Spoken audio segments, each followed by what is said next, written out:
राज्याचे अन्न व नागरी पुरवठा मंत्री आणि राष्ट्रवादी काँग्रेस पक्षाचे ज्येष्ठ नेते धनंजय मुंडे हे सध्या विविध कारणांमुळे चर्चेत आहेत। संतोष देशमुख हत्या प्रकरणानंतर त्यांच्या भोवती वाद निर्माण झाला असतानाच आता त्यांना कौटुंबिक प्रकरणांना सुद्धा सामोरे जावे लागत आहे। धनंजय मुंडे यांच्या पत्नी करुणा मुंडे यांनी त्यांच्या विरोधात कौटुंबिक न्यायालयात धाव घेतली होती। या खटल्यात न्यायालयाने अंतरिम निकाल दिला असून करुणा मुंडे यांना मासिक 1,25,000 रुपयांचा देखभाल खर्च मिळावा असे निर्देश दिले आहेत। या निर्णयाला उच्च न्यायालयात आव्हान देणार असल्याचे करुणा मुंडे यांनी सांगितले असून माध्यमांसमोर धनंजय मुंडे यांच्या विरोधात अनेक आरोप केले।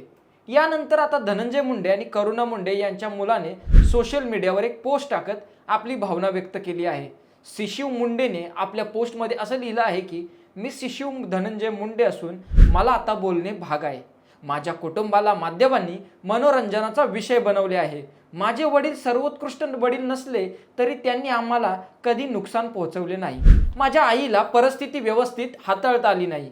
तिच्याकडून कौटुंबिक हिंसाचाराचा आरोप केला जातो, पण माझ्या आईनेच वडिलांना मारहाण केली होती। तेव्हापासून ते निघून गेले। तिच्या वागण्याचा मला आणि माझ्या बहिणीलाही त्रास झाला। त्यानंतर तिने आम्हालाही निघून जाण्यास सांगितले। शिशिव मुंडेने पुढे म्हटले की 2020 पासून माझे वडील आमची काळजी घेत आहेत। माझ्या आईला कोणतीही आर्थिक अडचण नाही। तिने घराच्या कर्जाचे हप्तेही फेडलेले नाहीत। माझ्या वडिलांचा सूड उगवण्यासाठी ती खोट्या नाट्या गोष्टी सांगत आहे।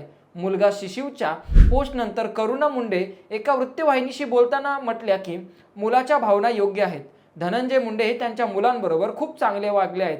मुलं आणि वडिलांमध्ये चांगले संबंध आहेत। आज कौटुंबिक न्यायालयाने जो निर्णय दिला त्यावरच मी बोलले आहे। माझ्या मुलांवरही विशिष्ट पद्धतीने बोलण्याचा दबाव आहे असा दावाही करुणा मुंडे यांनी केला आहे। त्यामुळे धनंजय मुंडेंच्या अडचणी काही संपत नाहीयेत। तुम्हाला काय वाटतं? बिनधास्त बोला आणि आपल्या चॅनलला सबस्क्राईब नक्की करा। धन्यवाद।